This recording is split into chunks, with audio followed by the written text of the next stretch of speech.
Welcome to sauce TV. నేను మీ Abhijit.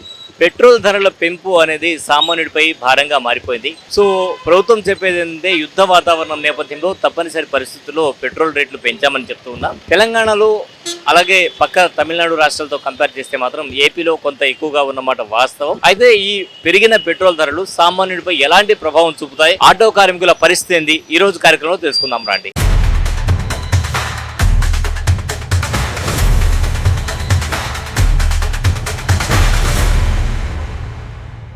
Petrol rate పెరిగింది ఒకటి బాధ అయితే, ఇంకోటి ఏంటంటే కంపేరింగ్ టు అదర్ స్టేట్స్ మనం కొంచెం కాస్ట్లీ అయిపోయినాం.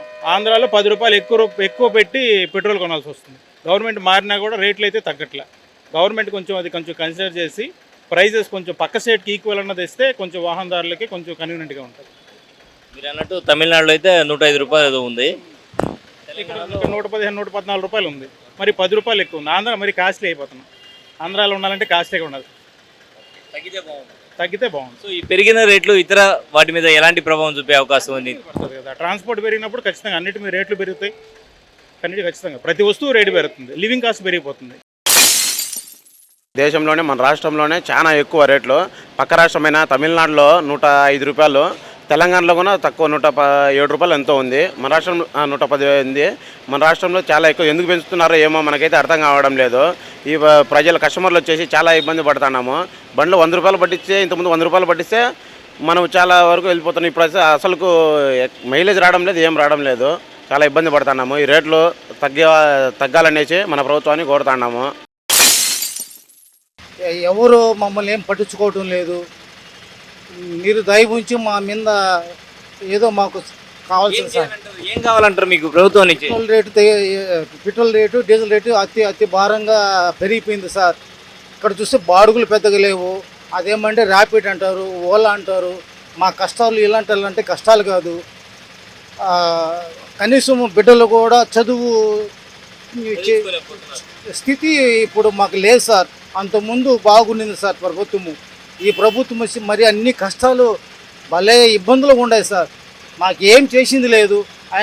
ఆయన ఇచ్చిన హామీలన్నీ తుంగలో కలిపేశాడు మహానుభావుడు.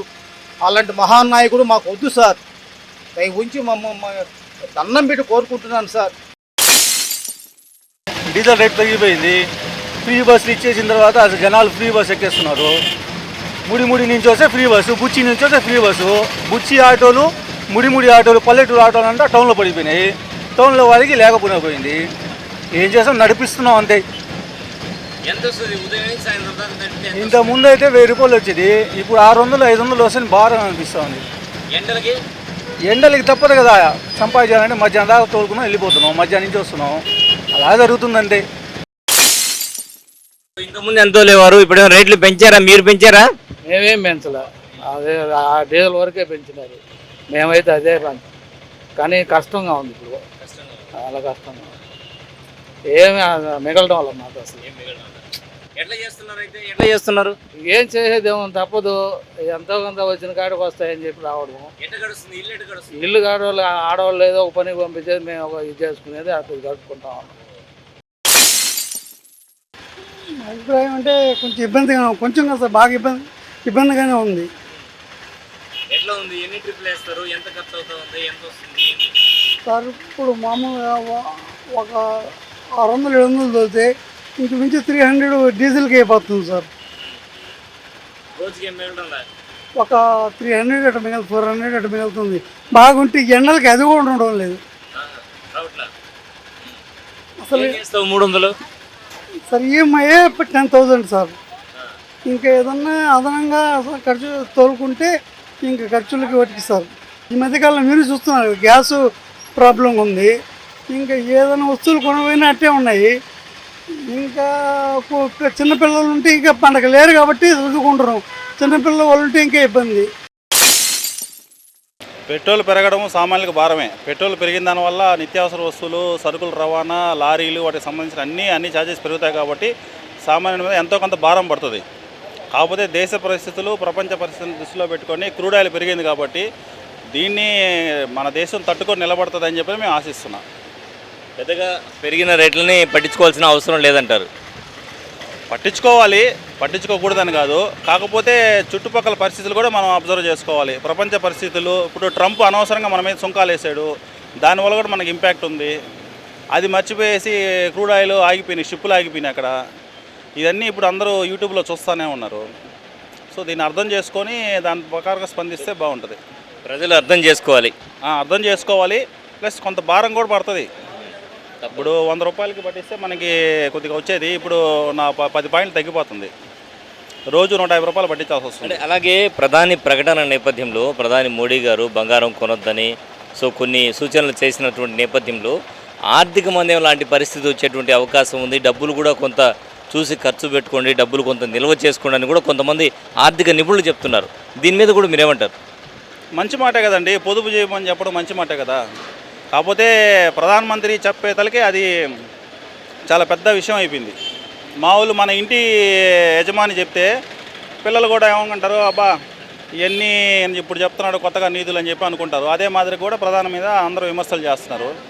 గతంలో కూడా మనం ప్రీవియస్లో చూసుకుంటే 1980 ఆ టైంలో లాల్ బహదూర్ శాస్త్రి గోధుమల దిగుమతి గురించి చెప్తూ వాళ్ళు నాసిరకం పంపిస్తున్నారని చెప్పిన బ్రిటిష్ వాళ్ళు ఒకరోజు ఒక పూట భోజనం మానేమన్నాడు. ఓసారి మీరు బ్యాక్ అవి ఒకసారి చూడండి. అది కూడా ఒకటి దేశ ప్రజలు సోమవారం రోజు ఒక పూట భోజనం మానేసిన మనకి హిస్టరీ ఉంది మన దేశంలో. సో ఇది పొదుపు అనేది అవసరమే, అందరికీ అవసరమే, డబ్బులు మిగులుతాయి. సో బంగారం ఆకాశంగా వెళ్తుంది కాబట్టి దాన్ని కొనడం తగ్గిస్తే ఎంతో కొంత తగ్గడానికి అవకాశం ఉంటుంది. అంతనే మరీ ఎక్కువేం చేంజ్ రాదు. 140 కోట్ల మందిలో ఒక 40% ఏదో ఒకటి లేకపోతే ప్రధాని ఈ మాట చెప్పరు. ఉంది, ఏదో ముందు వచ్చేదో పెద్ద తుఫాన్ లాగో లేకపోతే ఏదో ఉంది సంథింగ్. ప్రపంచ దేశాలు మన చుట్టుపక్కల దేశాలు కూడా కొంత కాన్స్పిరసీ చేస్తున్నారు. మీకు మీడియాలో ఉన్నారు కాబట్టి మీకు కూడా తెలుస్తుంది. చైనా ఏం చేస్తుంది, పాకిస్తాన్ ఏం చేస్తుంది, అమెరికా ఏం చేస్తుంది. సో భారత్ ఎదగాలి, కానీ ఎదిగేది మా చెప్పు చేతుల్లో ఉండాలనేది వాళ్ళ ఆలోచన. పెరిగిన పెట్రోల్ ధరలు అన్ని రంగాలపై ప్రభావం చూపుతున్నాయి. ప్రతి ఒక్కటి కూడా ధరలు పెరిగేటువంటి అవకాశం ఉందని చెప్తున్నారు. అలాగే ఆటో కార్మికులు అయితే రోజువారీ తమ ఆదాయం గతంలో 1000 రూపాయలు ఉండేది, ఫ్రీ బస్సులు రావడంతో 600 రూపాయలకు తగ్గింది. ఇప్పుడు మళ్ళీ ఎండల ప్రభావం ఎక్కువగా ఉండడం, పెట్రోల్ ధరలు పెరగడంతో రోజుకు 200 రూపాయలు సంపాదించుకొని తమ కుటుంబాన్ని పోషించుకుంటున్నాం. అంత దారుణమైనటువంటి పరిస్థితి ఈరోజు ఎదురైందని చెప్పేటువంటి పరిస్థితి అయింది. ఫ్రీ బస్సుల కారణంగానే తాము చాలా ఇబ్బందులు పడుతున్నాము, ఫ్రీ బస్సులు తీసేస్తే బాగుంటుంది అని చెప్పి ఆటో కార్మికులు అయితే మనతో తమ ఆవేదన చెప్పడం జరిగింది. మరి పెట్రోల్కు సంబంధించి చాలామంది, ఎందుకంటే పెట్రోల్ ఈరోజు నిత్యావసర వస్తువుల్లో ఒకటిగా మారిపోయింది. ప్రతి ఒక్కరికి కూడా ఎక్కడికి వెళ్ళాలన్నా కూడా వాహనం తప్పనిసరి అయిన పరిస్థితుల్లో పెట్రోల్ ధరలు పెరిగినా కూడా ఖచ్చితంగా వాడాల్సినటువంటి పరిస్థితి అయితే ఏర్పడింది అని కొంతమంది చెప్తూ ఉంటే, ప్రస్తుతం ఏర్పడినటువంటి యుద్ధ వాతావరణం ఏదైతే ఉందో ఆ వాతావరణ నేపథ్యంలో తప్పనిసరి పరిస్థితుల్లో ప్రధాని మోదీ ఏదైతే పిలుపునిచ్చారో ఆ పిలుపుకు అనుగుణంగా అందరూ సహకరించాల్సిన పరిస్థితి ఉంది. ప్రతి ఒక్కరు కూడా పెట్రోల్ ధరలు పెరిగినా కూడా తప్పనిసరి పరిస్థితుల్లో, అంటే ఏదైతే పెట్రోల్ ధరలు పెరగడానికి మూల కారణం యుద్ధంగా చూపిస్తూ ఉన్నారో ఈ యుద్ధం వల్లనే ఈ ప్రాబ్లం ఉంది కాబట్టి అందరూ కూడా భరించాల్సిందే అనేటువంటి భావాన్ని కొంతమంది వ్యక్తం చేసేటువంటి పరిస్థితి.